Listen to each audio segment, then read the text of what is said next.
think I should pull our tarot for you and me, Caissie. Okay? Okay. Prosperity and well-being, abundance, opulence, extreme comfort, generosity, security, liberty, magnificence, grace, dignity, a rich person, but generous and charitable, a noble soul. I think that describes us almost 100% except the dignity part. Excuse me?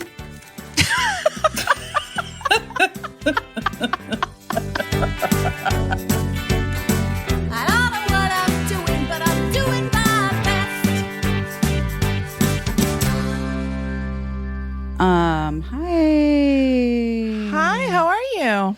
Good, happy MLK Day. Yeah, I mean, I guess today is Monday, so you'll be listening Wednesday, but we're talking on MLK Day. Yes. And you're not feeling well. I don't know. I just feel weird. I don't know I don't know what it is yet. We're in a virus ripping through your family. Okay, but there's like a virus ripping through the country as well. So let's just put a pin in it and see where this goes. Which virus it is. We don't, or is this a totally new thing rearing its head? Unaforementioned virus. Maybe it's not even a virus. Maybe it's literally like, I'm tired because a malaise. Maybe it's a malaise. Maybe it's the moon. Maybe. Yeah. I mean, I actually think it's possible that it is the moon because what I feel, and it is the full moon tonight, what I feel is super exhausted. Yes. Uh-huh. And also like, maybe a little queasy, but also maybe not a little. I don't know. Interesting. I can't tell. Interesting. Well, our old friend Mercury, let's call him Merc for short, is in retrograde. I do know that. Yeah. Mm-hmm. It's like, I feel like it just is happening all the time now. Mercury's been in retrograde more than it's been out, I believe. Yeah. I never realized how frequent it was. It's exhausting. I'm exhausted. But it's not supposed to be a bad thing, Mercury in retrograde, right? Like, I know that we blame things on it, but there are some positive takeaways from Mercury retrograde. Wait. It depends what Mercury is retrograding from. Oh, gotcha. I said retrograde, by the way, which is not... That's not great. Feels like a Freudian slip. That was like, true story. A friend of mine, ours, like years ago, said something about no, he can't come. I can't come. I got to go to my friend's funeral. And we're like, what? Your friend's funeral? Who died? And he's like, wedding. I meant wedding. Oh my God. Okay, buddy. Tell me how you really feel. Just tell me how you really feel. He's divorced now. Anyway. Oh my gosh. But speaking of viruses, did you see that thing in the news that they think now that multiple sclerosis is caused by a virus? What now? MS. They think that MS is caused by, I believe, the Epstein-Barr virus. Why can't I talk today? I don't know why you can't, but I hope it's not a virus. I know. Oh. Wait, what? It is? When did that happen? I didn't see that. Send it to me. I want to read it. A few days ago, they were like, oh, by the way, Epstein-Barr may be the leading cause of MS. Which I guess didn't know that Epstein-Barr was like really a thing. Yes. Sorry, people who have Epstein-Barr. It's one of those things that seems, Well, it seems like I thought it was a white lady disease. You know what? I'm not drinking a Bev, by the way. This is kombucha because I thought if my stomach is, I was like, maybe I'll just have a little kombucha. Yeah, that's a good idea. Didn't they do an episode of Golden Girls about Epstein-Barr? Didn't Dorothy have it? Sure. That makes sense. I think we talked about this before. I'm having like deja vu right now. But I think one of the creators or writers of the Golden Girls had Epstein-Barr and so put it in a storyline. And so maybe that's where you got that idea that it's like something that happens to older white ladies in Miami. Well, that's probably exactly where I got the idea from. Oh, God. I'm just like, I have to be honest. I don't know. I know everyone is. I really am hopeful that this is like, we're going to start over tomorrow. Okay. Yeah, you saw that. I thought that was good. I am having the hardest time talking. It's really weird. I've never heard you have this difficult of a time talking. And I'm not drinking either. Maybe that's what I need to do is hydrate. I saw that you said, let's let this be the start of the new year. And I thought that was really smart and good because like it's the calendar. It's arbitrary, right? Just made up. Yeah, exactly. So as long as I don't get some illness, I'm going to hold to that. But yeah, I mean, I'm just like, I just am so tired. Yeah. But it might be, and honestly, it might be the moon. Okay. Moons make people feel weird. I mean, I would agree with that. I think that back in my nursing home days, you could always tell when it was a full moon because it just affected people. And I think like those people a lot of them didn't have enough situational awareness for the moon to have a placebo effect on them. And yet they were affected. Right. So like you could argue, one could make the argument that I, Busy Phillips, am a person who's very aware of the moon. Right. Ergo, me blaming my current state on the moon is like, all right, Busy, but that's because you know the moon is full tonight. Right.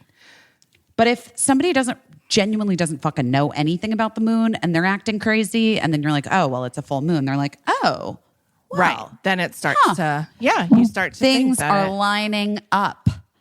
Although I will say that, you can believe things in the nursing home setting. Like people were always like, when there's a flock of crows on the lawn, that means that someone's going to pass. That seemed to be true. When there's a full moon. The room. Was there a cat? There was no cat. There was no death cat in this particular nursing home at the time that I worked there. But crows on the lawn meant someone was going to pass. Full moon meant that it was going to be a wild night. And then there was a room that everyone fully believed was haunted after a woman passed away, but it just turned out that she had a clock radio and the alarm was set for the middle of the night and no one... That's insane. No, it didn't go with her after she passed away. It just remained in the room. But we did eventually solve that mystery and realize that it wasn't a haunting. It was just a clock radio with a... That's so insane and genuinely kind of funny. Well, yeah. I mean, people really fucking turn into werewolves and things. That's the truth. It's true. Speaking of which, I read the Joss Whedon article. Same. You already had read it? You read it so fast? Yeah, I read it like first thing in the morning because Matt was sleeping, and so I just I had quiet reading time. Well, guys, if you haven't yet, there's a Vulture article that has come out called "The Undoing of Joss Whedon." And who, in case you don't know, is like the creator of Buffy the Vampire Slayer, Firefly, Angel, Dollhouse. He wrote and directed like the 2 highest grossing superhero movies of all time. Yes. Which were like early days. Yes. Ish of superhero yeah. movies, right? Yeah. And then there was just like a lot of, he was like essentially outed as, well, he was like held up as sort of like on a pedestal of being one of the good guys. Yeah.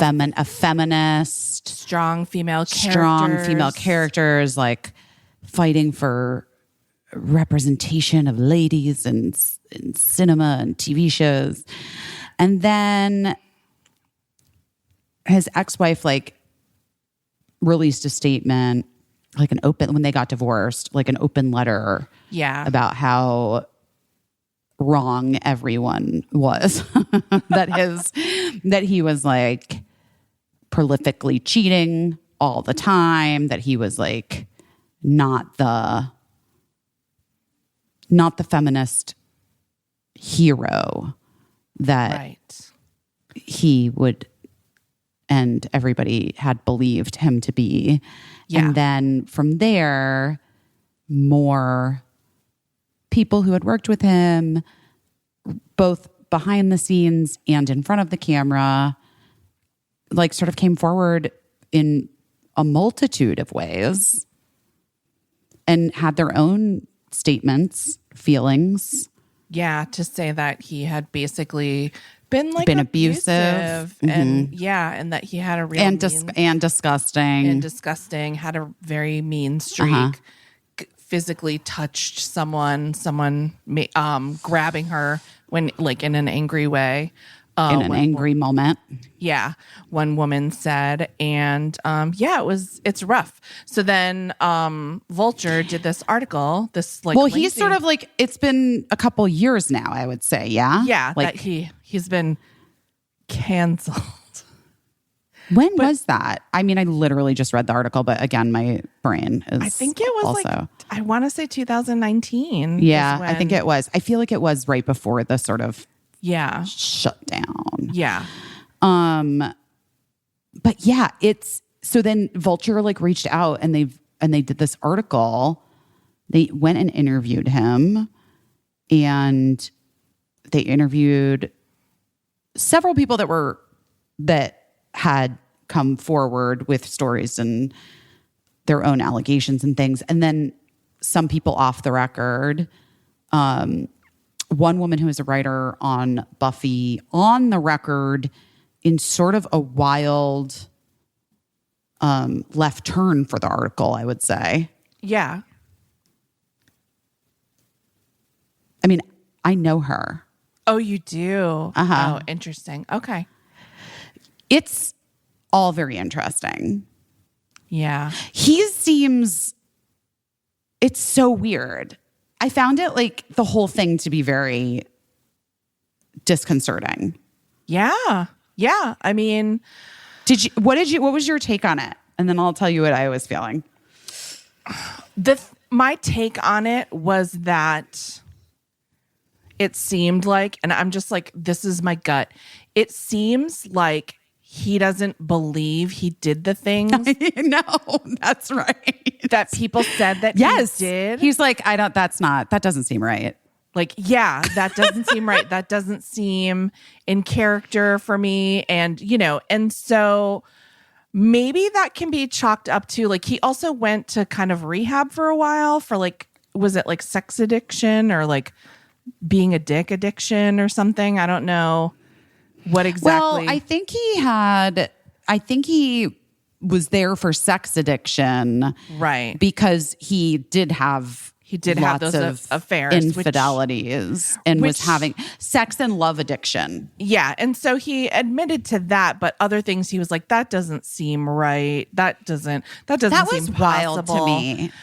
But here's the thing. I'm like, I guess you could kind of say like, if I'm in the throes of some type of like self-destructive addiction, I guess it's possible that I wouldn't remember with my own, with my own mind, things that I did.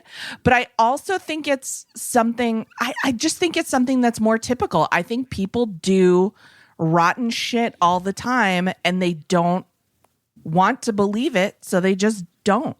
Okay. When someone calls them on it, they're just like, that doesn't seem like something I would do. Okay, except here, this is my question.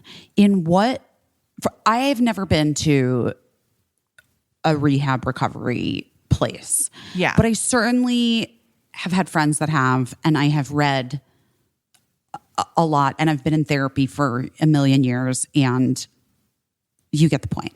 Yeah, sure.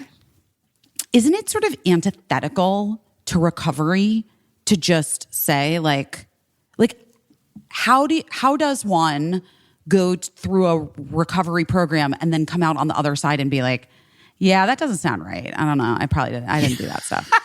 Yes, like 100%. The only thing he feels like he has come to terms with is the affairs. Yeah. So that is like, and then to me, and maybe I'm wrong, and maybe people out there, I have a friend who went to treatment. I don't think it was like rehab for sex and love addiction. Yeah. Like a girl that I know a woman who is like, oh yeah, no, I'm a sex and love addict and have been in treatment for it, right? Like what, just because like when you go to treatment for a thing, maybe this is like a general question. And if you got, know, if you've been to rehab treatment and you want to reach out, please, I'm curious. Let's say you go to rehab for like alcoholism. Right. Okay. And you're there and you're like, and all these things happen because I, was an alcoholic and I was drinking and out of control. And these people say I've hurt them so badly and I was blacked out and I don't even fucking remember it.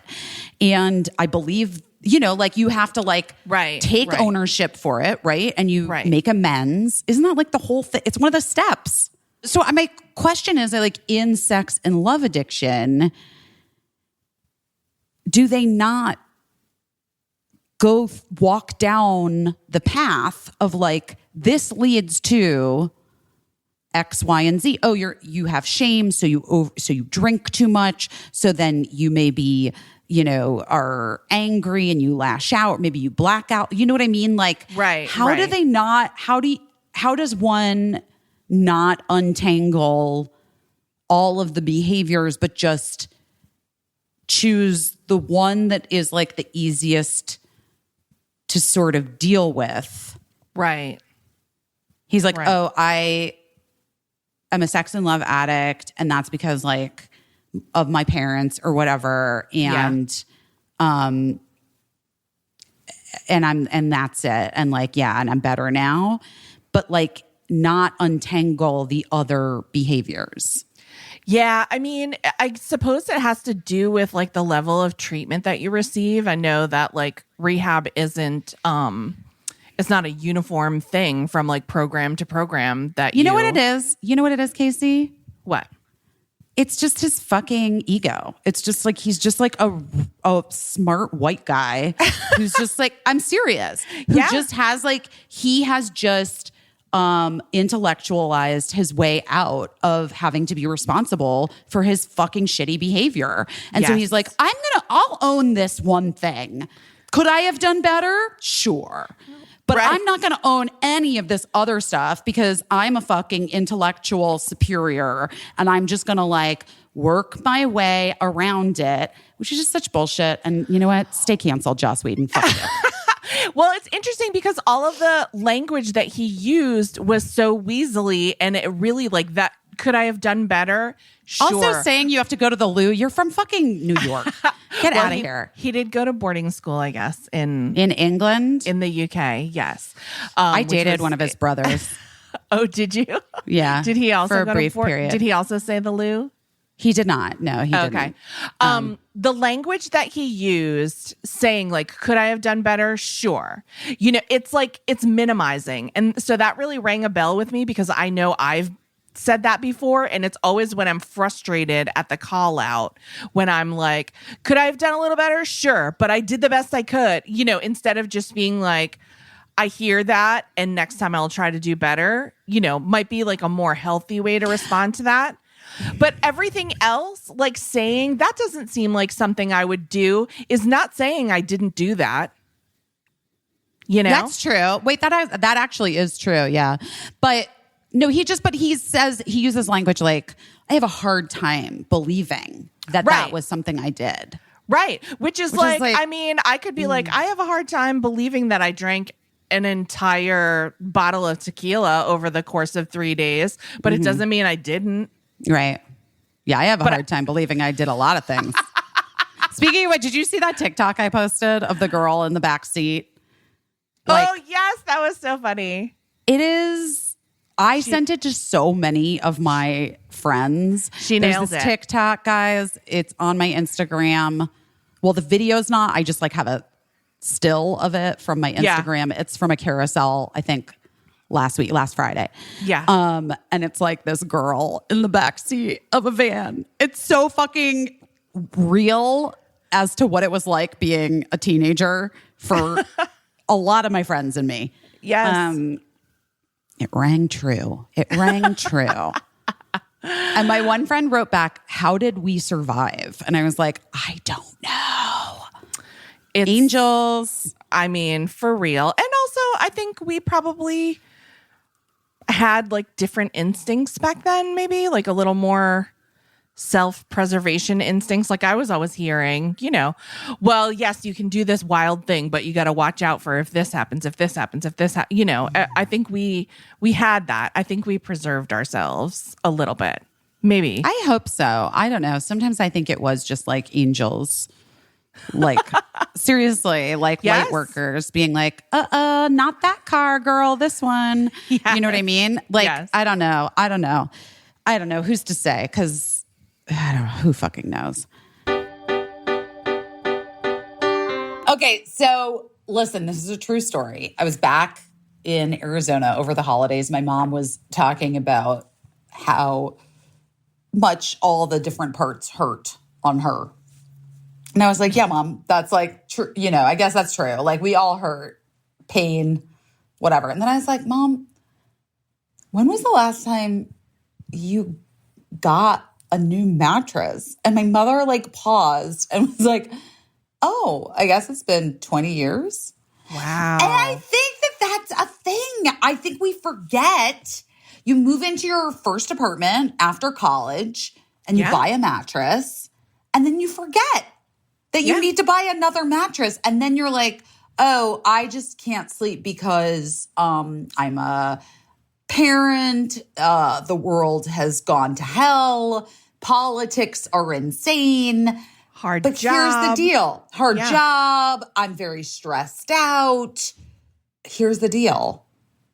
My mom took the Helix quiz. Ooh. We ordered up that mattress. And guess what? She's feeling better. Barb Phillips is feeling better. She's sleeping A-okay. Oh, good. I'm just saying everyone's unique. Helix knows that. You take the quiz. It's 2 minutes to complete. It matches your body type and sleep preferences to the perfect mattress for you. And I'm telling, even if you're like, I'm not looking for a mattress, take 3.5 minutes and think about the last time you got a mattress and about how well you sleep at night and how well rested you feel in the morning. And then go to helix.com, take the quiz, and get the mattress. So just take the quiz. I mean, even if you think you're not in the market for a mattress, I think like the last time I bought a mattress, just on my own, I bought it probably because it was on sale. You know what I mean? And I wasn't choosing it because it was like specifically tailored to me. But now we have this ability to specifically tailor these mattresses to ourselves. And we're not just talking like soft, medium, firm. We're also talking about if you're a hot sleeper or a cool sleeper, or if you're plus size, Helix has all of that. All of that. And it ships to your door for free. You're never going to have to go to a mattress store again. It's awesome. You don't need to take our word for it. It was awarded the #1 best overall mattress pick of 2020 by GQ and Wired magazine. And the best thing is they have a 10-year warranty. You get to try it out for 100 nights, risk-free. So if on night 100, you are like, changed my mind, they will come pick it up for you if you don't love it, but you will. That's not going to happen. But I'm just saying 100 nights is like many nights of sleep on your new mattress. It's a real long time. So guys, go to helixsleep.com/best. Take their 2-minute sleep quiz. They're going to match you to a customized mattress that's going to give you the best sleep of your life. Helix is even offering up to $200 off all mattresses and 2 free pillows for our listeners at helixsleep.com/best. I know you want to be like Barb Phillips. Who doesn't? And Busy Phillips and Caissie St. So go get yourself a new mattress and get some good sleep. Oh, modern fertility. Modern fertility. Guys. We're supposed to go to like the OBGYN once a year to just get swabbed, right? The annual checkup, the speculum goes in, it's called. They swab it and they're like, you're good. But checking in with our fertility isn't usually a thing that anyone does until you're ready to have children. But here's the deal. I remember feeling like, oh my God, I've spent my entire life now, my entire sexually active life, trying to not get pregnant. Right. And now I want to have a baby. Reverse course. How do I? Yes. Like, listen, what if we told you you could get important fertility insight without going to the doctor or even leaving your home? You would want to do that. That's where modern fertility comes in to play for you. It's why it was created. It's easy and affordable. It tests your fertility at home with a simple finger prick. You mail it in with a prepaid label. Very easy.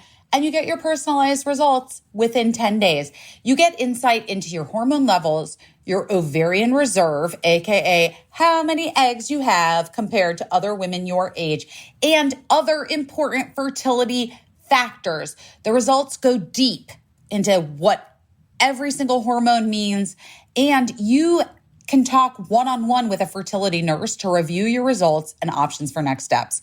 Listen, traditional testing with your doctor can cost over $1,000, but modern fertility gets you the same info at just $159, a fraction of the price.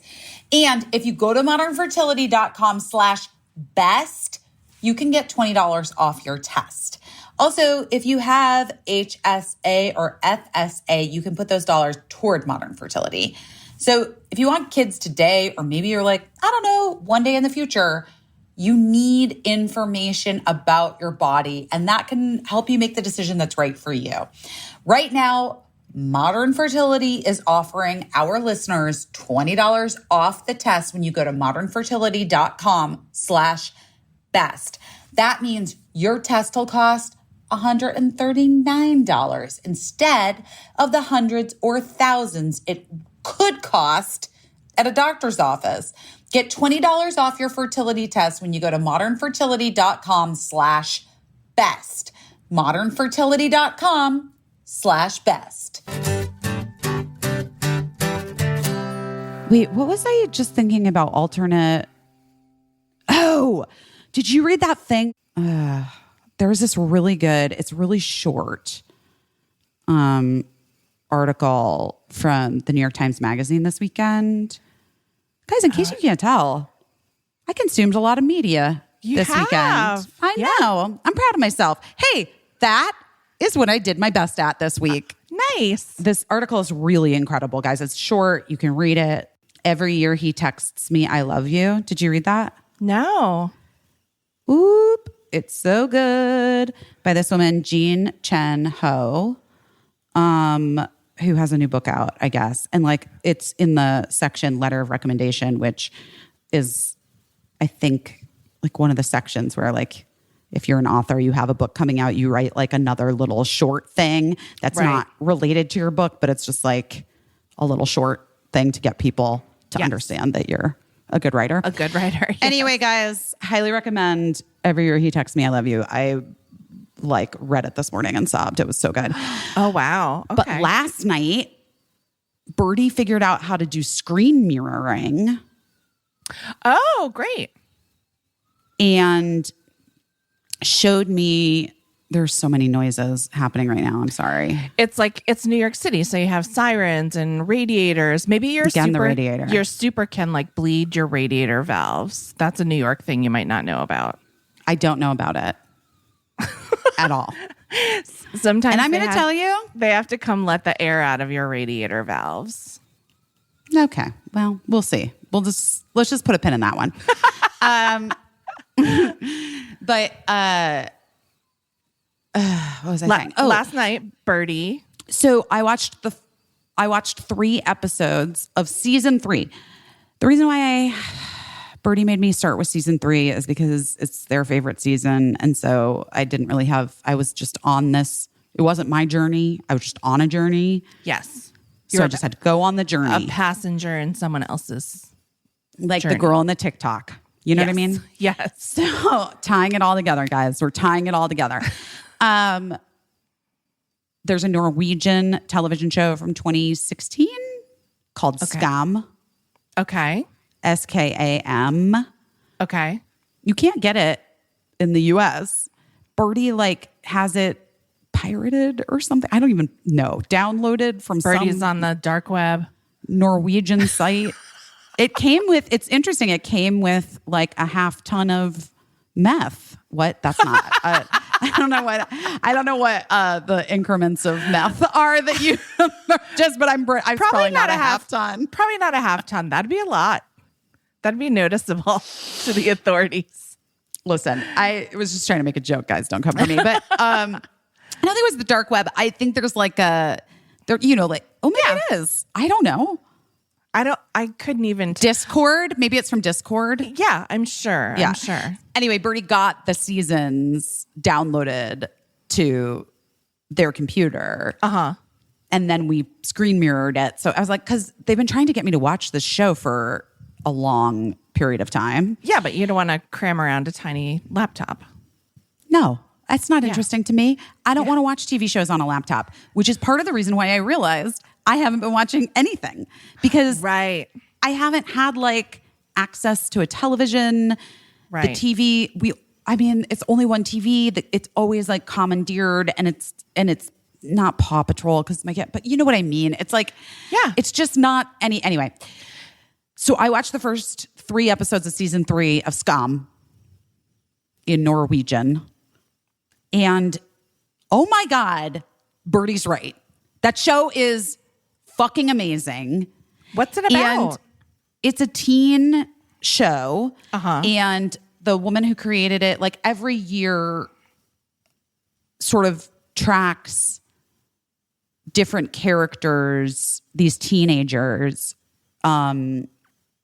through their year. But they're all the same teenagers. So the kid who's the lead of season 3 has been in the first 2 seasons. He just hasn't had a big part. So we know why he's living on his own in this apartment with these kids who are in college. But I didn't, but Birdie told me. But his part's been more sort of auxiliary, Yeah. So it's a soap opera-ish, a teen soap. But it's just so incredibly well done and subtle and cool and rad.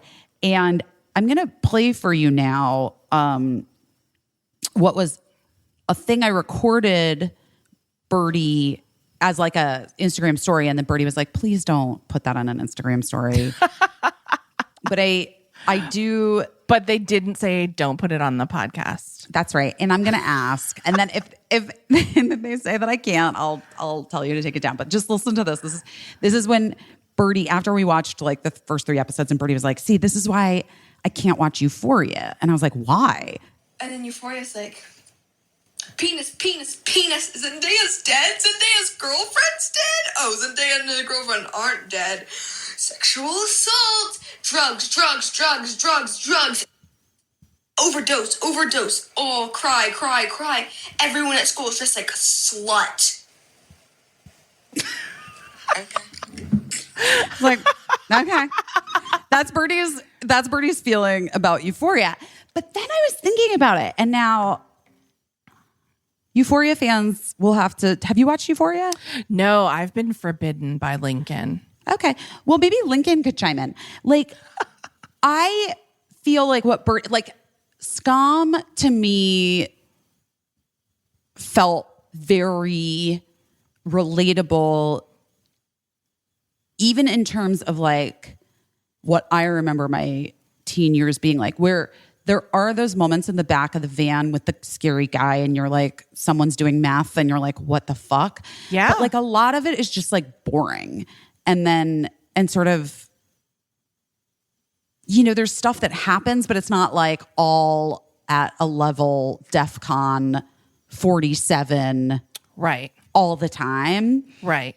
And Euphoria seems to me like it's like so many drugs and so much crazy makeup and so much stuff happening. I don't know. I just feel like, and then I started thinking about just culturally American television and where we're at in terms of entertainment and absorption of things. And even just like what you and I have been told so many times, which is like, make the podcast shorter, make it 45 minutes so people will want to listen to it. You'll get a wider fan base. Maybe someday you could sell it like Will Arnett for $48 billion, but that's not going to happen, guys, because No. we're not men. We're not men. No.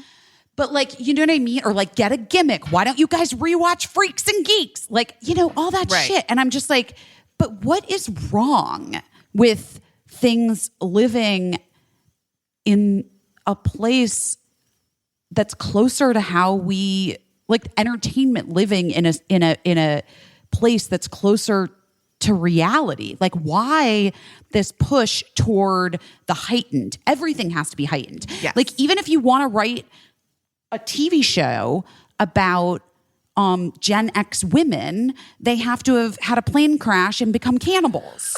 You know what I mean? Or they have to have been in a fucking 90s pop group on the opposite end of the spectrum. Right. It's like, where's the ability to sort of just like slow it all down and kind of like present things and then show the possibilities of what things could be even. Well, I think about that a lot, and I think it'll be interesting to see because now all entertainment is global. So like when you're pitching a show, you're hoping that it is successful in a number of countries. Whereas before, we always had shows from other countries that you'd like get wind of kind of, but our focus was focused on American television.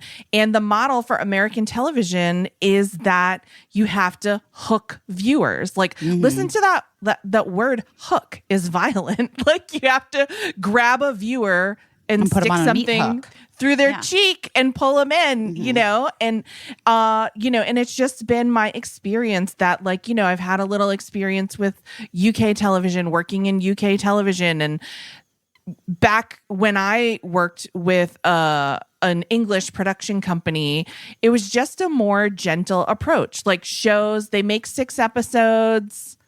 It's a perfect length of a season sometimes. Sometimes a show would go away for like a year or 2 and then come back for another 6-episode season.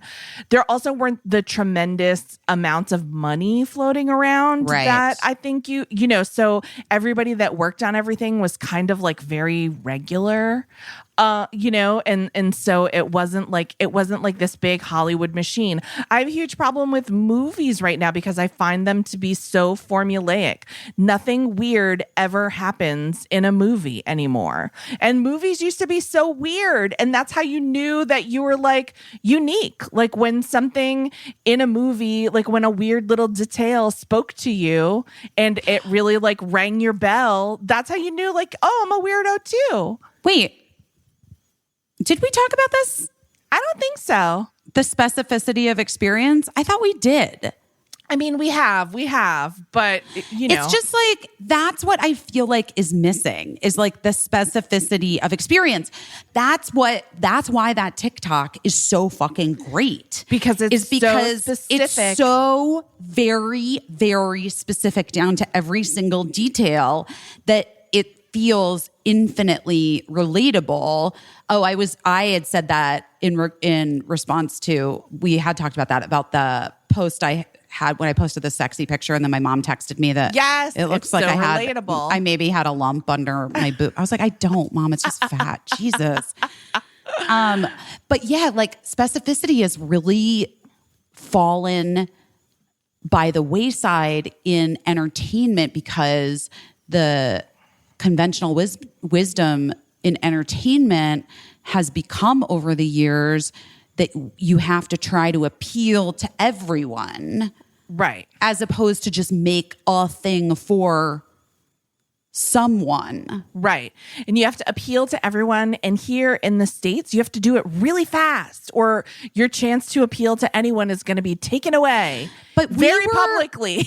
I mean, you and I were very adamant from the moment we started working together that we were going to be really specific in the stuff that we made. And, you know, it's so hard because we're trying to continue to try to work inside of a system that like hasn't figured it the fuck out, but holds all of the cards. Yeah. All of the keys, all the cards, the gates, whatever you want to fucking call it. Yeah. There is like a whole thing in place that is still operating in a way that like just doesn't produce the best, most interesting shit. It's really well, we're in an interesting time, right? Because I would say that we're in a system that still holds most of the cards and most of the keys. But then there's this other parallel system where people are operating on their own, and there are no gatekeepers, and there are no, all that can stop you from doing something is lack of time, lack of ambition, lack of know-how, you know, but all those things are learnable. So anyone who wants to could make some type of show. And so I see this all the time because I go to this like big conference every year with young is not correct, with content creators, independent content creators. And they're doing the thing with the hope that this other system that holds most of the keys, cards, and money will discover them and pull them into that system. Like that's the dream. And now I think it's kind of like expected. Like I look at Issa Rae, you know, she was doing like a whole thing already. She was like a fully formed entertainer already. And then got pulled into like being this very successful entertainment But here's figure. the thing. When you get to shoot your shot, you have to make sure that you're with the right people. Yes. Yes. That the people holding the keys and the gates and the fucking whatevers. Honeypots. Yeah. Money pots. That it like ideologically lines up and makes sense. Yes. Because I think I did that thing after years of being like within the system of whatever. I did the like flipped it on its head and was a content creator or whatever, decided what I wanted to do. And then I think like we just did it with the wrong people. That's possible. I don't think it's possible. I think it is like, I think true. Yes, I think that's probably, but that's the situation. Like that was the door that we were presented with. You know what I mean? So like we might have never gotten to go through the wall if we said not this door, it's not the right door, you know? So we were just going with what we were offered and hoping for the best. One of the great things about Issa is in her position, she's become, I don't want to say gatekeeper because that sounds negative, but she's become like an incubator for all this other talent. And so I admire that so much because she's like making stuff for herself to be in, but she's also like putting her name out there for so many other people to make their stuff. It's so wonderful. It's kind of, you know, that was our ambition too. And we haven't gotten to that position so many times, but no. Yeah. I mean, if it had been you and I, this is so inside baseball, but if it had been you and I taking this show out, we might have never have gotten a yes, but we got a yes because of like the circumstances of, you know, who took it. I don't know. You I know? think yes, and no. I think that at that moment, that was my like, I mean, yeah, whatever. You're right. Yeah. It was like it was hard to say, should we shop it around? Right. Exactly. Like it was a done deal, you know, Yes. and like, and then we just, and it was a done deal before you were on board. Right. Like, and Right. I just felt like following that thread, like how could that lead me astray? right. It didn't lead us astray. It didn't.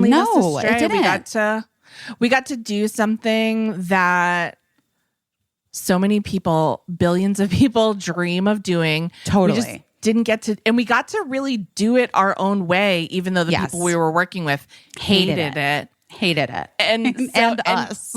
And but like we weren't going to do it any other way. So it was I also think back about like what a fucking bitch I was sometimes. Like such a little salty cunt. Like, oh my God, Caissie. Have we told about how at one point we were given the note that I wasn't supposed to run out onto the stage? I think we have. Okay. Well, never mind, guys. Because it was scary. It was one of the executives said like, wait, can Busy not run out at the top? It's scary. And then the next, that episode, that night, I walk out in slow motion, like doing like a slow motion run that is so stupid. And you like whispered. And I whispered because, yeah, my voice was too loud and grating. I mean, this is all like not even like thinly veiled misogynistic bullshit. But it was just like, I don't know. It just wasn't productive. And it was one of those situations. I'd had this situation before where someone kind of powerful and great championed an idea and like got you into the mix. And that's so amazing. And then through circumstances that are just show business, like a lot of people that championed us like switched out to other jobs because they were great at what they do and they're visionary. And so they're moving on to other things. And then we just kind of didn't really have anybody left who I felt who was on our side. And you got it. And like, to be honest, they were probably all like, they were in trouble at their jobs too and just trying to figure it out. And, and I think the network had been trying to pivot in a new direction. And then, either what we were doing wasn't right or they didn't have the courage to... too new of a direction. Too new of that a direction. direction. That direction was too new. Yeah. That was a hard right. We were going to curve to the left a little bit. You know what I mean?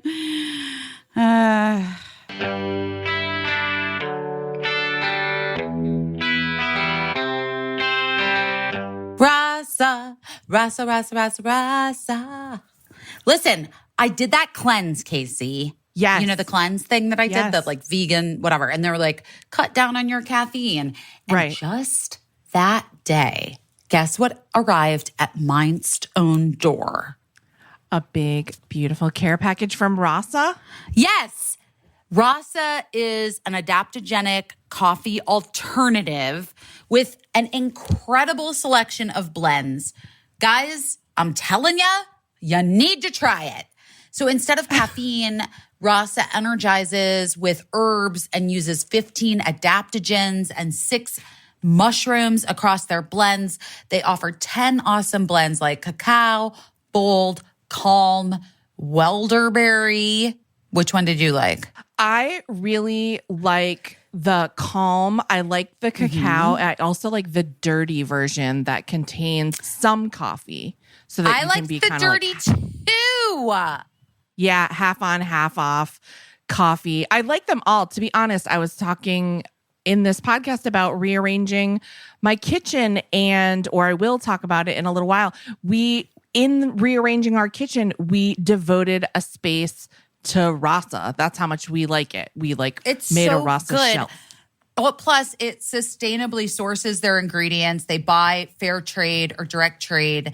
And I love it so much that I took my little French press rasa and some rasa flavors that I like to work, because throughout the day, I don't want to keep drinking caffeine, but I do sort of still need a nice beverage to sip on and something that makes me feel good and alert. And I have been really enjoying it during my work days. It doesn't just support my energy and mood. It really kind of feels like it's digging deep. You know what I mean? Yeah. To help me just balance out. It covers so much ground. Anyway, it's a guys, nice cup of you can do this. Oh, that's a really great. They should hire you to do their ads. Anyway, guys, we're telling you, please, you have to try rasa. It's so good. They even have an online quiz. You know we love an online quiz. You can easily find the perfect blend for you. And right now, we have an awesome deal to get you started. It's 20% off your first purchase. Just go to wearerasa.com and use our special promo code BEST20. That's promo code BEST20 for 20% off at wearerasa, RASA.com. That's RASA.com. wearerasa.com. Guys, go do it. I swear you're going to love it. Hey, Caissie. Yeah. Have you ever been on a date and it's going well, and then all of a sudden they drop a huge deal breaker? Yeah, almost every date I ever went on. Okay, well, listen. I know that when you started dating Matt, the internet didn't exist. But now, if you were to find yourself single again, thanks to the dating app OkCupid, you would never be in that situation again, because OkCupid finds people that you're most compatible with. And here's how it works. The OkCupid app learns what's important to you by asking you what? Questions, Caissie. They ask you questions. And then the app's one-of-a-kind algorithm pairs you with people that care about what you care about. Like what? Reproductive rights, puppies. Yes. The reproductive rights of puppies. Yes. Spay We or care neuter about those guys. Yeah, we care about Adopt, all that don't stuff. shop. Yes. Listen. In fact, did you know OkCupid is the only dating app in the world that lets you filter out singles that don't care about the issues you care about? From climate change to being pro-choice to LGBTQIA plus rights. They're yeah, you can just click, no thanks, buddy. You don't care about that. I don't care about you. That's major. What? And I truly wish that OkCupid was an app that we could just use in all areas of our everyday lives. But lucky you, single people, it's for you. And it's going to find you someone good.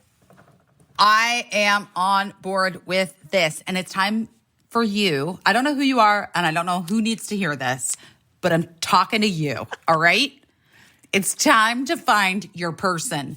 Download the dating app OkCupid today. If they ask, tell them Busy Phillips sent you, but they won't ask. But I'm just saying, if they do, can I please officiate your wedding? Wait, that's all. Is it possible to put Busy Phillips as one of your interests and then rule out anyone who's not down with Busy Phillips? That might limit it too much. Well, anyway, you can bring it up on a later date. But the point is, we want you to meet some nice folks and have a good time getting to know each other. And if there are any weddings that happen because of this OkCupid ad right now, I'm talking to you. Just remember that I want to officiate. Okay. Guys, go get it. OkCupid.com. Listen, I mean, one of my proudest moments is okay, this, I mean, what are they going to do? I'm never going to work at E again. Okay. One of the things that we struggled with there is like, listen, we have like a digital life of a show is very important. And we struggled with getting anything put up on our, digital platforms. And we weren't in charge of our digital platforms. And we begged, like, can we please just have our own people do this? And it was like a very old school system of like approvals. And it took a really long time to get anything put up, if ever. And it was just very old school, and we were trying our best to work within that system, but it was very frustrating. And there was one time when like we reunited the cast of White Chicks. You guys recreated the dance battle scene. We worked really hard on it. It was super fun. It was great. And then we were like, we knew like, this is going to go viral. This is 100% going to go viral. And so we were like, can this go up like the second after it's on TV? And there was like, for whatever reason, no, it's like going to happen in 48 hours or something. And I'm like, it doesn't, like a kid could do this, but it wasn't because of like the abilities or whatever. It was because of like the rules. And so, but in the meantime, I think it was the Shade Room. It was Shade Room. The Shade Room just took the clip, put it up, and I want to say like 7 million people watched it. It was a lot of people. It was a lot of people. And it did go super viral. Just we didn't get the credit for it, which is like, that's how the internet works or whatever. But it just would have been nice if we could have like done things all the way that we wanted to do them, because then if we had failed, I could say, well, we failed as a result of like the choices that we made. But I feel like we didn't do as well as we could have. And a lot of it was like because of choices that we had no choice in. And so, but I've had that situation. I've had a remarkably similar situation with another TV show where it's just like somebody who was really powerful was like, I love this, I want to do it. And then like that person gets a new job the next week. And then the next guy is like, what the fuck is this? I hate it. Yeah. Well, yes. I think that, I don't know if there were any, I don't even know. Here we are all these years later. Here we are. And like the great news is I feel like it's kind of weird. Like I've tried to talk about this a lot of times and I think I never articulate myself well, and I don't want to take anything from anyone, but sometimes I do feel like coming up in the 90s. Yeah. It was so fucking regressive. Like all of the things that people are getting called out for now, that's like what it was like to just live back then. People would call you like fucking fat to your face. People would sexually harass you. How about that magazine that my mom sent you that has the cover that, okay, Caissie, well, first of all, my mom is on the Facebook group, I guess, for the podcast on. Yes. She's a member of it. She's a member. And I'm sure if you guys want, you can go become friends with her. I don't know. But anyway, the point being, she sent the pattern for Moot's quilt for the Afghan. Very generous of my mother to do that. But it came from like a ladies' journal. Women's Day magazine, I feel like. Sure. A Women's Day magazine, right. But it was weirdly like feels like it wasn't really that long ago, but I guess it was kind of that long ago. Yeah. And like the very huge headline at the top is like how not to get fat after 35. That was on the stands at a grocery store. Yeah. Ma'am, can we? It was wild. But also I was thinking about it and I was like, that is so blunt and brutal. But I don't think a lot of magazines are saying anything different now. No, it's just coded. Yeah, it's just gotta like, everything is coded, right? It's so coded and softened, but still makes you feel like fucking shit. So now it's like how to fit into your 15-year-old pants when you're 35. Oh my God. Well, this is like, I was watching the other night. I don't know. The TV was on. Cricket was watching something. And then it was a network sitcom. Yeah. Like single camera sitcom. Like current network sitcom, single camera sitcom that's new. And the scene was literally like a woman my age, I would say, trying to squeeze herself into her skinny jeans and zip them up and like laying on the floor and being like, come on. And I was just like, guys, hi. It's me, Busy Phillips. Listen, I too have tried to squeeze myself into some jeans, but is this the thing that we want to be putting out still? Still, this is the thing that we're saying about what the experience of being a woman is. Okay. It's a lot. And so, yeah, I think it has been softened in a lot of ways. The language has been softened. But like truly, when we were just starting out in this business, it just was a blunt instrument used all of the time. And like, we just didn't know any better because I guess life was just like that then too. Life was a blunt instrument. And so we were just like, this is just the way women are spoken to. You have to put up with it if you want to be in this business. A lot of people want to be in this business, and other people. And, you know, it was almost like a source of pride for me, I'm sure, at the time, where like a lot of people can't take it and they don't have a thick enough skin. And so they drop out. But I'm very tough. I'm extremely tough and I can take this.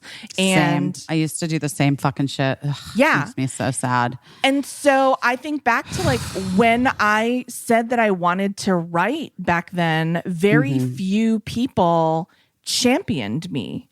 You know, people did. And that's why I'm like wildly grateful to the people who did. But like, I wasn't like being invited to like join writing groups, and like an online didn't exist, no, you know? Right. So I had no way of connecting. I had a really demanding job, and I had like one weird, you know, friend who like was a weirdo himself, who was like, we're going to be writers together, whatever. And he went on to be like wildly successful, like beyond my wildest dreams, beyond what I ever dreamed for myself. And I don't begrudge him that, but I just feel like we really lacked any type of community, any type of like no one ever said to me, like, what that guy said to you just now was fucked up. You know, I mean, dude, you know the story. Like a couple years ago, I had the most fucked up thing said to me, and nobody who was around was like, hey, except for myself, obviously. Right, like, right. At this point, you know, your girls know Shrinking Violet. Right. But no one around me in the moment was like, whoa, what's happening? This is, you know, but also like, because of the culture, I was just talking to Ada Calhoun about this, because we were writing that adaptation of her book, Why We Can't Sleep, which is like about Gen X women. Right. And we're still working, whatever. It doesn't matter. It's a long story, guys. Everything's a long fucking story. But I was talking to Emily Beebe about it because I'm using some parts of our relationship in the story. Mm-hmm. And I don't want to be a bad art friend. So I called Beebe and was like, hey, Ada and I've been like, you know, we're like doing this thing, blah, blah, blah. And so if this is the idea that I had, like these parts to use, if that's okay with you, I don't want to be a bad art friend. Right. BB was like, yeah, it's chill. And then we just started talking about like how we grew up and how we were as young women in the world. And I was like, it was just, we were a product of like a society and a culture that, you know, told us not only could it only be this one way. Right. We were so extraordinarily lucky because it was the best that it could ever get for us. Right. And, you know, like a culture that continued to, you know, perpetrate misogyny, leading us to be like, not only okay with it, but like, you know, doing it ourselves to other women. Right. Or, you know, like, so those things, like, yeah, there were no fucking women helping women in a comedy writer's room, Caissie, to help you get a leg up because they're like, fuck that bitch. Right. Oh, that young bitch? No. Right. She can do it for herself. Right. You if know? there even was another woman to be competitive with, you know, and everybody was trying to like preserve that, like there can only be one. So everybody's trying to preserve their spot and their place. And, you know, I think like not until there's 9, Caissie. I think like it's so weird to have like grown in that position, because that is what made me decide, like, if I ever get power, when I get power, I'm going to use it to like champion people, you know, of course. And so I feel so lucky that I have gotten opportunities to do that. But I just feel like I'm so happy that younger people have more resources to like connect and compare notes, and, you know, and it just seems like everything's on like a hyper speed that I never really imagined, because of like people being able to connect, and you can just know so many more people in your industry. But Sure. I do feel also kind of weird, because I'm in this place where I'm like, because of the way the system was, I feel like I maybe never reached the full potential that I could have. So I lack the power to do the things that I necessarily want to do, that were like my goals for helping other people. And then I'm also just like, oh shit, like people are doing things that like I couldn't make a TikTok today. You know what I mean? So I just feel like I'm having like a very like, wow, like outside looking in kind of feeling about like what it is we do right now. And it's super weird, but also like, it's okay. You know what I mean? Like that's the way that it goes, and everybody has to deal with the circumstances. But I do wish that I knew more about more cool stuff and how to do it. And I do wish that, like, I wish I could give people jobs every day. Like, oh my God, same. Yeah, that would be delightful to me. I know, same. Like, that's all I want to do. I know. I mean, look, I don't know. We definitely, you and I had a lot of like lofty ambitions and goals, but I think we can still have them. 100%. And I think, like, you know, we've obviously had setbacks in terms of not just like the show was like, to me, the show was sort of just like, after that, I was just feeling like we had this whole idea. Right. We're going to change stuff, guys. We're going to just change it all. Well, we probably like loved it a little too much. You know what I mean? Like knowing what the risks are. But we would always say, like, this is utopia, you know, like we're getting to do this, and we're getting to do it with this team that we're so fond of and so proud of. And like, yes, we're like dealing with, you know, whatever, like arbitrary notes that we didn't agree with, whatever. And we were dealing with like a struggling audience on a struggling platform. And so we knew it was like a ticking clock. I would have thought that the clock would get to tick longer, but whatever.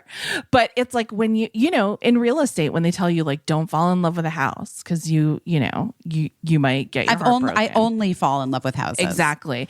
And I am not even saying that's wrong. I'm just saying, like, sometimes when you do things in the way that we do, we have to accept the broken hearts, you know, like if you put your whole heart into something and you really, really love it, and it doesn't go the way that you dreamed, you're gonna have a broken heart.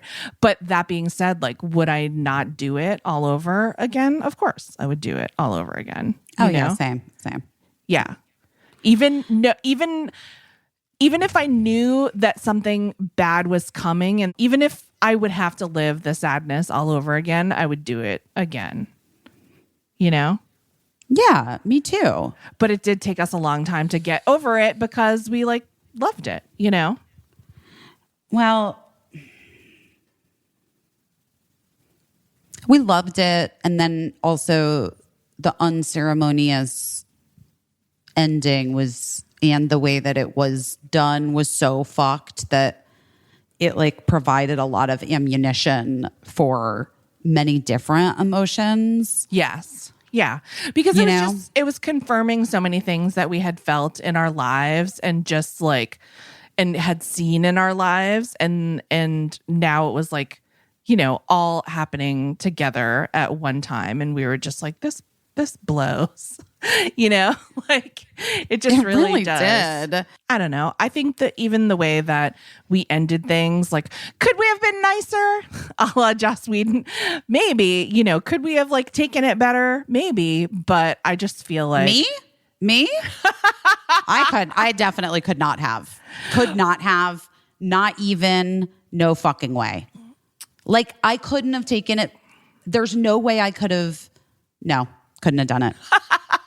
Right. I'm not kidding. Because we cared about it a great deal. And then when you see that, like, oh gosh, like the people that are supposed to be on your side don't care about it as much as you do, that was sad for me. That was sad when, it was like a grieving process, like a many staged grieving process where it was sad when it happened and it was scary when it happened. And then I was so sad for everyone that we loved so much, like telling them that their jobs were going away, but I was still hopeful that we would find another home for it. And then we went through all of that. And that was like a years long, so it's just like, it's like the difference between someone dying suddenly or passing away of like a lingering illness, they both,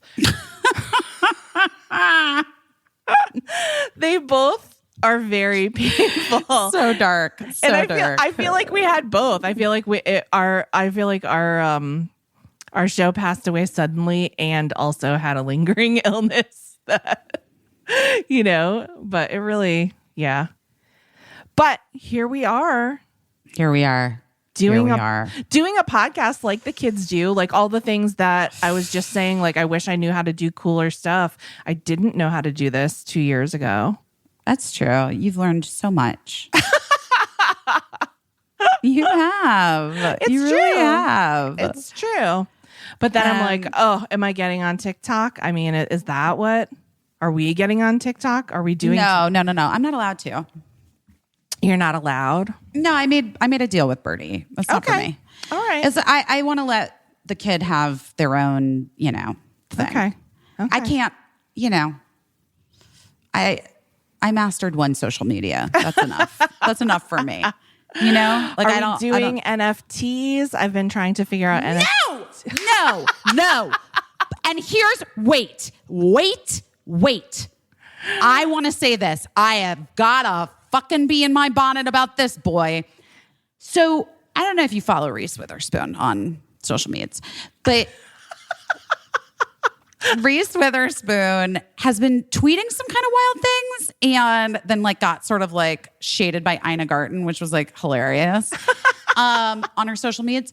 But then Reese and a bunch of other women who are rich, I don't know, that's all I'm just going to say, women who have money, posted this thing about like NFTs and Bitcoin, and we've got to get, it's already $1 billion industry and we can't let the men pass us there. It's all men. There's no women in there, blah, blah, blah, blah, blah.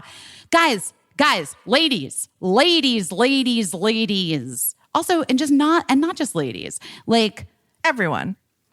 People, no, not everyone. No, I'm excluding the men from this. Okay. Here's what I'm going to say. I'm looking at the track record of like economic and industrialization in the world and globalization in this world, also largely controlled by men. Yes. And I'm not loving the results. And so my question to you is, why do you want to join the fucking party? To what end? You want to be like you need $1 billion? Who fucking cares? I'm going to tell you one thing. I'm pretty sure there's some shady ass fucking kid porno shit going on with NFTs. That's what I'm going to tell you. I know that whatever's happening, there's also a very, very fucking dark underside because the men are in control of it and like started it and created it. And this is their fucking new way to control the world. And my only question is like, trying to get into this thing and like I don't know. Make your own fucking Bitcoin is all I'm gonna say. You know what I mean? I'm gonna Bizcoin. I'm gonna do the thing that I always tell people they shouldn't do, which is talk about something that they don't have a great handle on. I do not have a great handle on I don't either. NFTs or cryptocurrency. But I will tell you that, well, we already know one dark side is that environmentally NFTs are not great, right? Isn't it like harming the rainforest? I don't know in what way. I don't either. But see, I didn't even know that, but I knew that. I read that that they're environmentally harmful. Okay. So we know that. I know that people are stealing art and from other artists and coining them as NFTs, and that's not right either. Like, if we're not going to accept that from Forever 21 and Urban Outfitters, we shouldn't be accepting it in this new business. But mostly what I have read about cryptocurrency and NFTs in particular is that it's a new financial structure that is meant to rebalance wealth to people who have been shut out of generational wealth and just wealth in general. It's meant to rebalance. But then why is it all rich white men? This is what I'm asking. And so this is what I'm saying. And it would be, I don't think that whoever started it intended for it to be. And because let me tell you what I think. Let me tell you what I think. What do you think? I think that that's bullshit. It probably is, because for it to be worth anything, it needs to be tied into the system of wealth that we already have. And so you need wealthy people to put their wealth into it to make it work, to make it run. And so now it just seems, I don't know, it just seems wild and like a thing that I don't understand. But again, like all technology, it's just happening so fast. It's happening so fast that Reese Witherspoon is tweeting about it. Like she was just like trying to have like a clothing line a couple years ago. She has a clothing line. It's very successful. She has a movie studio. It's very successful. I just don't understand. Like, I don't know. Like, I'm so exhausted. I'm so fucking tired. And like, why do we have to be billionaires? Like, who wants this shit? It's ruining the world. It has ruined the world. I don't want to make shit anymore that is like, I don't want to make anything else that like comes in a fucking, I'm Lloyd Dobler. I don't want to make anything that's processed or produced or manufactured on the backs of labor, children, fucking whatever. Like, I just feel like there's so much wrong with everything. I hear that. I hear it. And they're like values. Like, what do you need more money for? Anybody. And yet I need more money. I actually do. You and I actually do need more money. I need so much more money, and yet I'm in so much better shape than other people. And Same. I'm not in great shape. I mean, I'm fine. But I just like,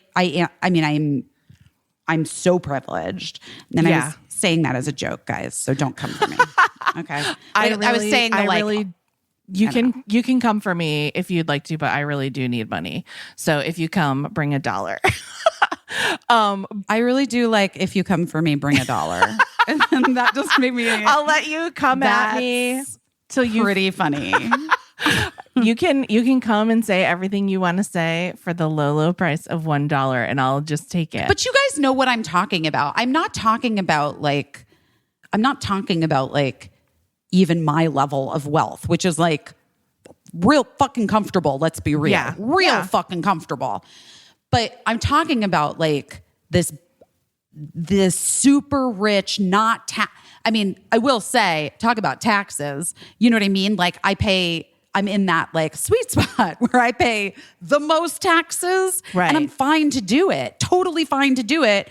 I'm just saying like this billionaire, like there's nothing good about, I mean, we know this. I know we know this. I'm just saying it's all a part of the problem. Like trying to convince your followers on Instagram. Well, maybe, I don't know. Maybe it is. Maybe it is. I'm having a real hard time getting my brain around anything in this moment. And it's probably because the moon, but it might also be because I might have a virus. Like I have always felt this way, Busy. From the second I first saw Kenny Rogers roasters, I was like, why does Kenny Rogers need a roaster?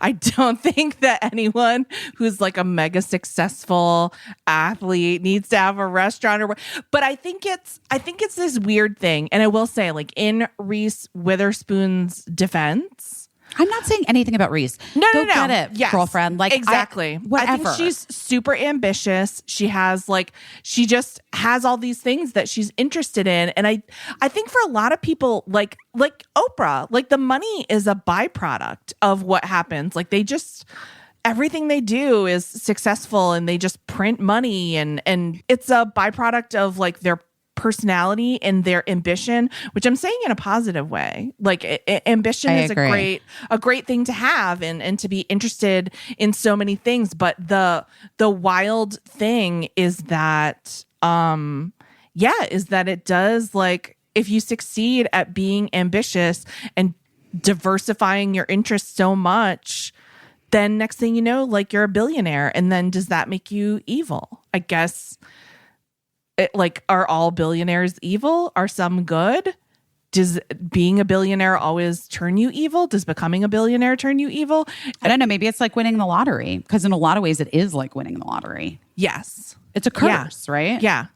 Yeah, it's like people that win the lottery are ambitious too. When I worked in the drugstore, this lady used to come in and buy $100 of lottery tickets every day, and it would take so much time and effort to buy those lottery tickets. But eventually, she won a few $1 million, and then after that, she came into the drugstore every day and still bought $100 worth of lottery tickets because she was ambitious. True Bill. I don't want to pay for those subscriptions that I forgot that I signed up for like literally 15 years ago. And then they're just like continually auto collecting. And it's such a scam. It's brutal. I think every single person listening to this podcast probably has at least one up to 100 things that they've subscribed to that they forgot. So many things. Yeah. Do you know how many things I have? So many. Do you know how many things True Bill found for me? How many? 4,700. You know how much money I saved? $3 million. Guys, obviously that's not true. But on average, people do save up to $720 a year with True Bill. True Bill is an app. It helps you identify and stop paying for subscriptions that you don't need or you want, or honestly, just you forgot that you signed up for, because companies make subscriptions very hard to cancel.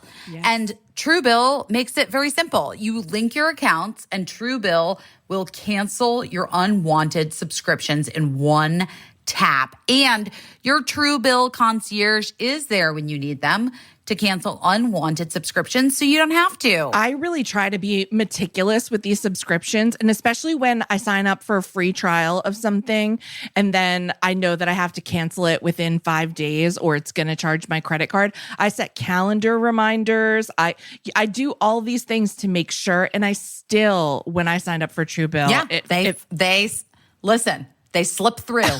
They get through, because these people, these greedy corporations are out to get your money, because you're like, oh, it's $2 a month. And then you don't realize that $2 a month adds up. And over time, like, you are paying hundreds and hundreds and hundreds of dollars. So listen, don't fall for subscription scams. Start canceling today at truebill.com/best. Go right now, truebill.com/best. truebill.com/best. It could save you hundreds a year. truebill.com/best. New mood, new mood, new mood, new mood. You know what new mood is, right, Case? Yes, I do know what new. I do too. Should we tell the people? Let's tell them. Let's tell our friends. So, guys, listen, learning to manage daily stress, anxious thoughts, mental health, mental well-being is something that we all want. Many of us don't even know where to start. And that's where Noom Mood is here to help. They're here to guide you to mental wellness and give you the tools you need to tackle stress so that you feel empowered to take on whatever life throws at you. Listen, I know maybe you've heard of Noom Weight. I honestly had only seen it on my Insta. I'm very, very into and excited to try Noom Mood, because with Noom Mood, you take the journey into mental wellness one step at a time. They have a guided approach that teaches you the power of shifting your mindset in just a few minutes a day. With a team of dedicated coaches, you're going to have a support system helping you on your journey. And who can argue with that? You can't argue with I feel like in this that. moment in time, no, I will take any coach that wants to show up to blow a whistle and help me on my way to mental wellness. Do you know what I mean? Yeah, and I think one of the things that holds a lot of us back is that it's a big job to find someone to work on this stuff with. And New Mood is just there for you, and it's easy. You don't have to leave your house. You don't have to go hunting through the yellow pages if they still have yellow pages. You don't. That doesn't exist, but yeah, It's just the proverbial yellow pages. Yeah, it's just a very easy, straightforward system to help you start on your mental wellness journey like ASAP. Listen, ASAP, it provides a variety of tools and techniques for you to try out and discover and hold your hand with daily curriculum, coupled with a one-on-one coach that guides and encourages you on your journey. And honestly, it's very convenient and accessible. 10 minutes a day. You can do it wherever, whenever. Guys, you're stronger than your stress. It doesn't need to control you. And what we all need to do is equip ourselves with the knowledge and skills and steer ourselves in the right direction. Noom has helped millions of people already. They can help you tackle stress and mental well-being too. With Noom Mood, taking care of your mental wellness is empowering.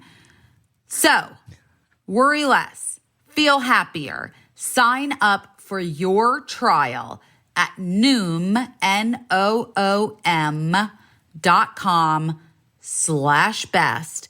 That's Noom, NOOM.com/best. You know that gambling was just legalized in New York. Oh, really? Online gambling. Online Sports gambling. books or Okay. something. Okay. I actually don't. I don't really understand it. You can really bet on anything, I guess. Like online. Well, Have you been? I is bet this your way on of- me. No, I'm kidding. I haven't bet. What do you mean? I'm betting on sports. Come on, Caissie. Let's be. I don't know. I mean, look, it's a short jump from auctions to online gambling. Is it? It seems like it is. They're both online. I don't think both that's true. An adrenaline rush. I don't think that's true. Here's don't what think so? No, I don't think so. I don't know. I feel like I'm mixing. I feel like, oh no. I feel like the thing, did my brain just break?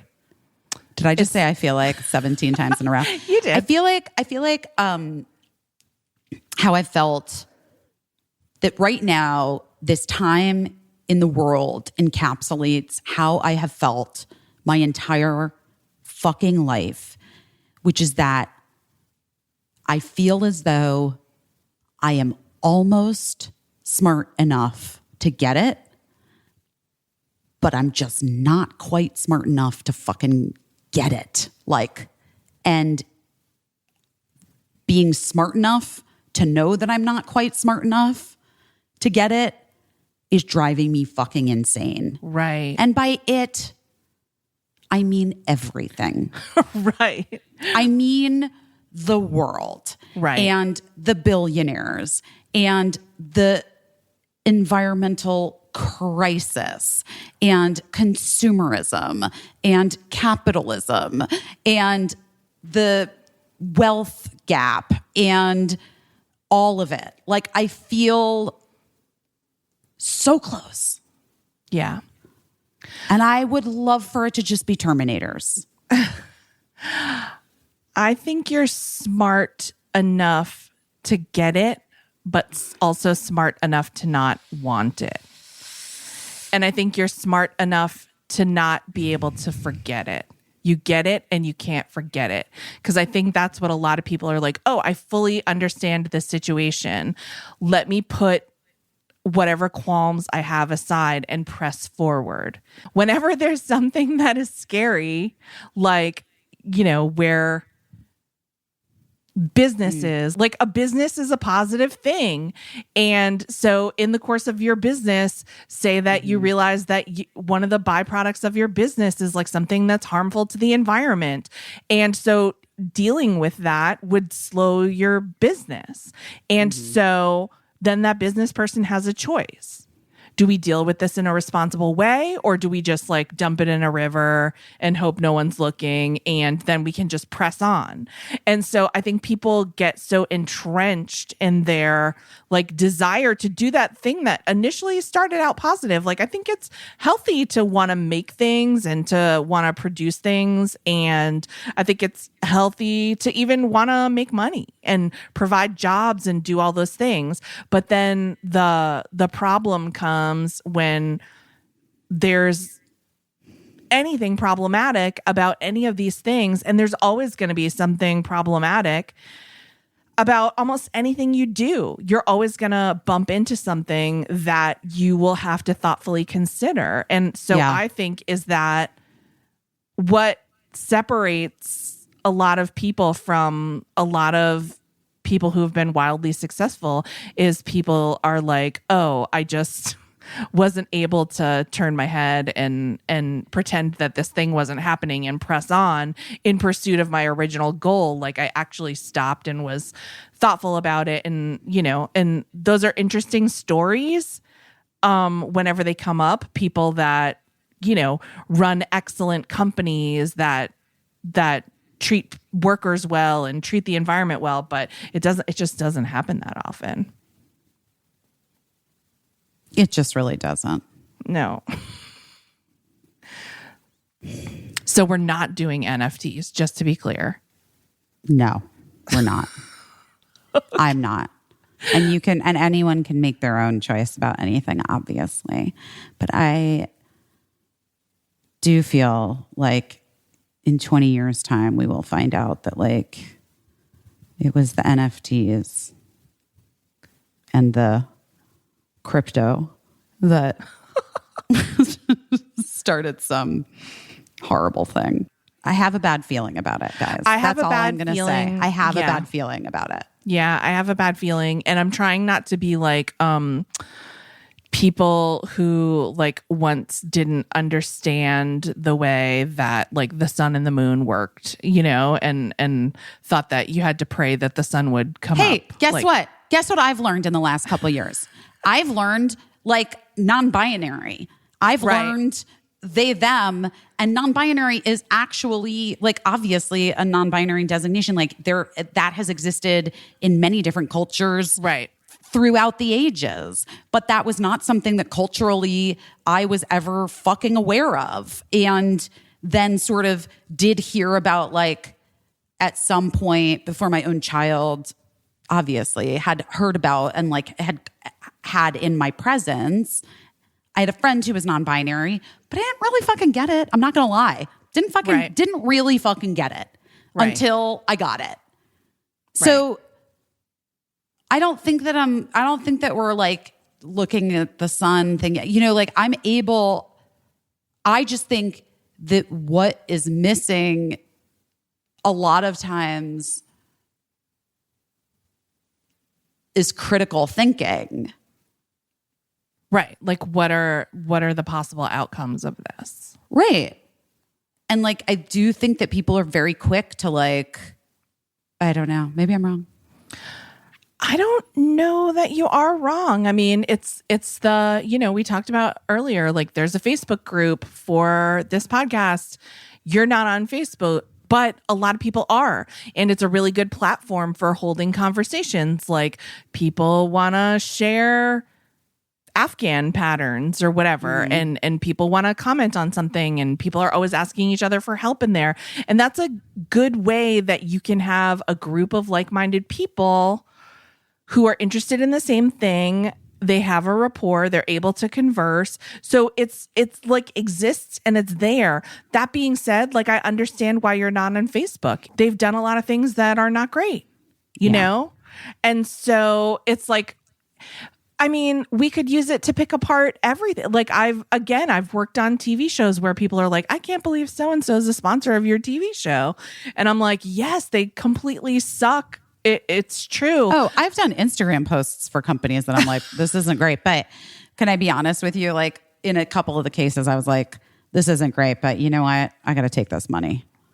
Yeah. Like, I don't have a choice. Like I have to take this fucking money. Yeah. And so, so I've been like, and it works the other way too. Like a Hollywood break. Sometimes on TV shows, there's something called like a product integration where either you just talk about a product or you show a product and the company pays. And so many times, like I've worked on shows where we get approached about a product integration, and like usually the people that work on the show get very irritated by having to like show this like fucking hot sauce on the show and like mention this hot sauce or whatever. And I, in my position, would always be like, this is paying you. Like, this is how you are getting, this keeps the lights on. This is paying all of us. Well, I never had an issue with any of that shit. You know that. No. Like, I don't have a problem with that stuff. Yeah. But that's also like, I don't know. I guess that was what I was willing. Yeah. That was the trade I was willing to make. Yeah. I've been willing to make, to like be able to make stuff that I want to make or be a part of stuff that I want to be a part of. I was like, well, that's okay. Right. Well, here's what I will say. First of all, it makes me wonder how brands get so much money. That for me is what puts a fine point on what a consumerist society we are, is how much money so many different brands, like no matter what it's for, a cereal, a soft drink, clothing. Cereal still owes me that large chunk of money. That cereal has bigger fish to fry right now. They have other shit going on. I guess so, but like also fuck them. Fuck that cereal. But that's a long story. That's maybe for your next book to write about the cereal. But yeah, so many brands have and they're really like what keeps the lights on in all media. And when you think about like how much money there is in media and how powerful media is, it's all brands. And so brands wouldn't have any power if they didn't have so much money. And the reason they have so much money is because of all of the money we pour into them. So that kind of goes along with everything you're saying. That being said, FYI, we've said this a million times on the podcast, everything we advertise are things that we really like and have pursued a relationship with because we use them and like them. And the reason you can know that is because, fun fact, ads on podcasts are not a lot of money. I'm sure it is to the brands and well, they're like small. It's always like small. Yeah, they're small, like, mom and pop shops. And so that's one of the reasons why we're so excited to like, to talk about these things that are really things we use every day. But yeah, there have been times when I'm like, oh yes, let's talk about this robot watch or whatever and feature it heavily on this TV show. That costs a lot of money. Yeah. I remember being on a TV show once and there was like a deodorant integration. and not the natural one we love. And it had to be like a storyline. Yeah, it literally had to be a storyline of the fucking episode. And everybody was like eye rolling at it. But oh my God. Ultimately, I think the writers did a really great job and it was super funny what they came up with. Guys, I'm sorry I've been on like such a tangent. Caissie, I need you to tell me what you're doing your best at this week.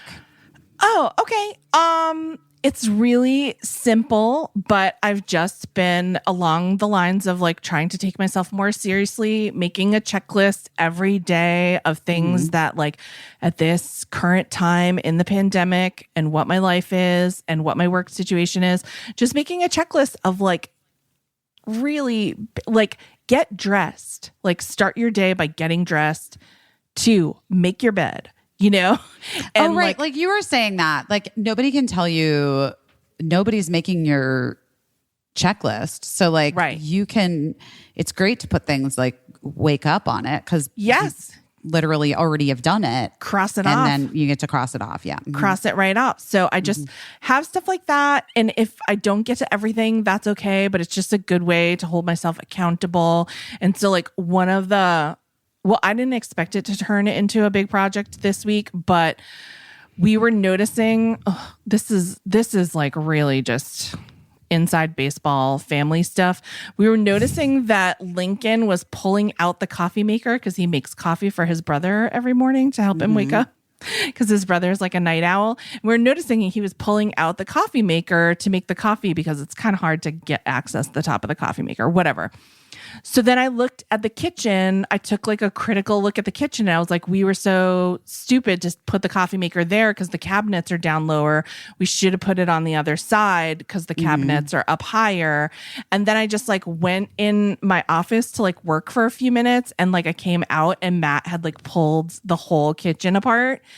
And to rearrange it. And like just based on that one like thing, it was like a total domino effect of like trying to, and I legitimately had a panic attack. And I was just like, I had a panic attack, like face went numb. I was like, my heart is pounding. I have to sit down. And he was so nice about it. And he was like, I wasn't trying to like cause you a panic attack. And I was like, I wasn't trying to have one. Like it's the weirdest thing to be having like a panic attack of just like every time you move something, you have to find where it go, whatever. So besides it's a lot. But Matt did a ton of the work. I tried to brainstorm and help, you know, come up with ideas and solutions for everything that we needed. The upshot is like he put the kitchen all back together, but now we have Post-its on every cabinet saying like what's in the cabinets. Well, so sure, because you don't know where anything is. We don't know where anything is. That was like, remember when I had those fancy people come organize my pantry, my kitchen, and then it was like, oh my God, I can't believe how it looks. It's so fucking gorgeous. And then like night one, I was like, wait, where are the pots and pans? Wait, where's the, and they had literally put everything in boxes in the basement. Oh my God, what the fuck were you supposed to cook with?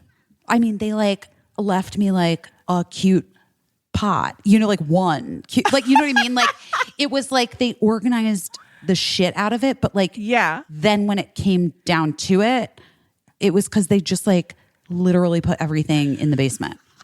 And like I was like, wait, this is insane. So not only did they like chaotically rearrange everything, so like I didn't know where anything was, right? But also half of the like over half of the stuff was just in like giant Rubbermaid containers in the basement. Yeah, that well now we. Saying it to you now, I realize how totally bonkers that is. You paid someone to rob you. I paid someone to literally just put my shit in another bin in the basement. And then like, what is it called? Merchandise. Like my like pantry and pots and pans and shit. That's insane. That is insane. Oh my God. That's hilarious. Insane. That's insane.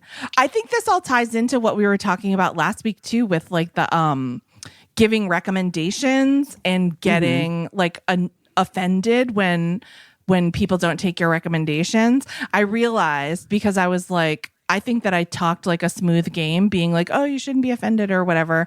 And I tried to tell you, but that is my reaction to when, like, if I organize our refrigerator and I like an organized refrigerator, and then someone puts like some fucking celery where it doesn't belong, I'm offended and I have a panic attack. And I'm like, because it makes me, it like, it shakes me to my whole fucking core, where I'm like, well, what is my reason on this earth then? Like, that's what I spent a day doing, and I'm not appreciated, and it doesn't make a difference to you, and you don't even see it. And, you know, and so, yes. So I whatever I said last week, I was full of shit. And I think that my need to organize the refrigerator is similar to your need to recommend things to people. You know what I will say? This does fall into, though, the category of owning your shit. Yes, it does. So I am definitely on board with the fact that you are owning your shit right now, and I'm proud of you. And I just had like a minor panic attack. I have to go. Honestly, you have to go live your life. Well, maybe throw up, but also, you know, I don't feel great. But so it's 6:34 here, and I just got a text. Did you forget about Gina at doggy daycare? And I was like, oh my God.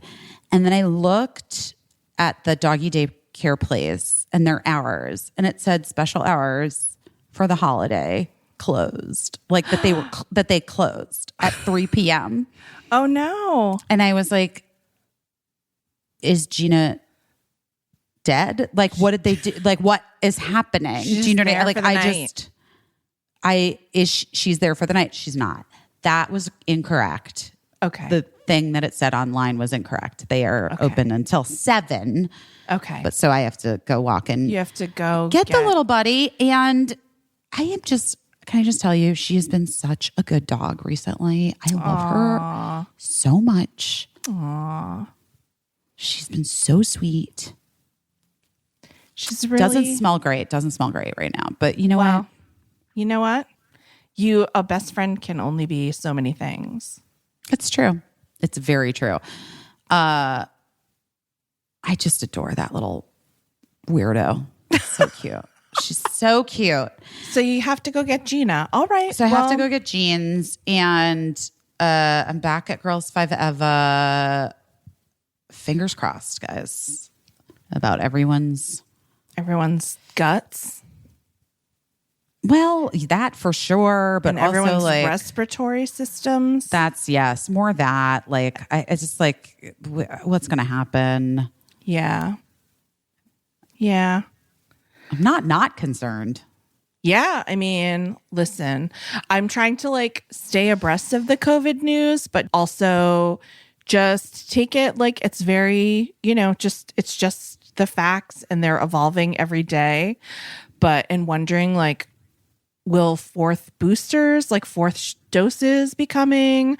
I saw that the military is developing a new type of vaccine that will be able to fight all COVID viruses. I also saw that people who got 2 doses of the vaccine are displaying not so much long COVID symptoms. So that was not a good way to say that, but people who are vaccinated seem to not are better off not getting long COVID symptoms. Okay. Here's what I also just want to say. I do think it's important that we vaccinate the rest of the world. Yes. Because that's what's happening with the mutations. Did we talk about this last week? Probably, but it's still happening. You know what, guys? You're just going to have to bear with us. All right. I'm going to go get jeans. What are you doing your best at this week? I made it through this episode without crying. It's a full moon. Yeah, that's all. Sorry I went on the rant. It's not about Reese Witherspoon. You know what I mean? It's like, yeah, I'm happy. Like, it's just like, I'm just so overwhelmed by cut to me coming out with my like home goods line.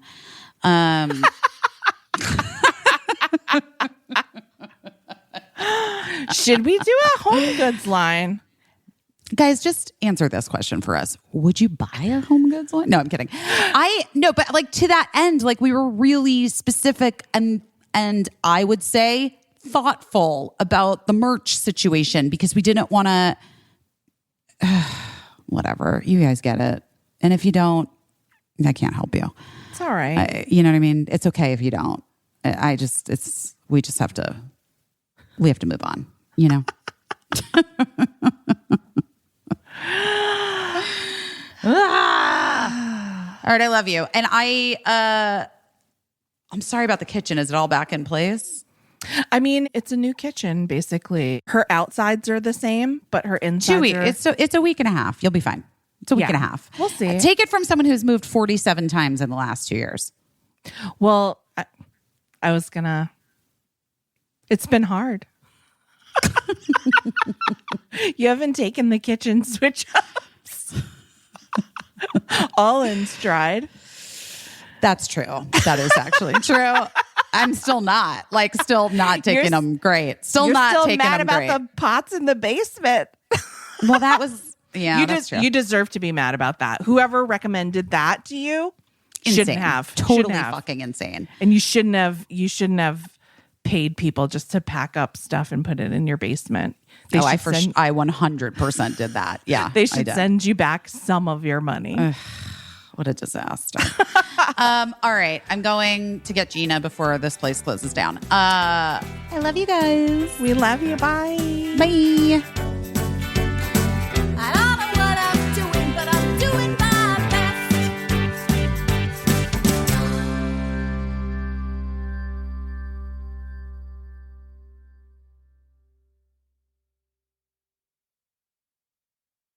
Oh, no.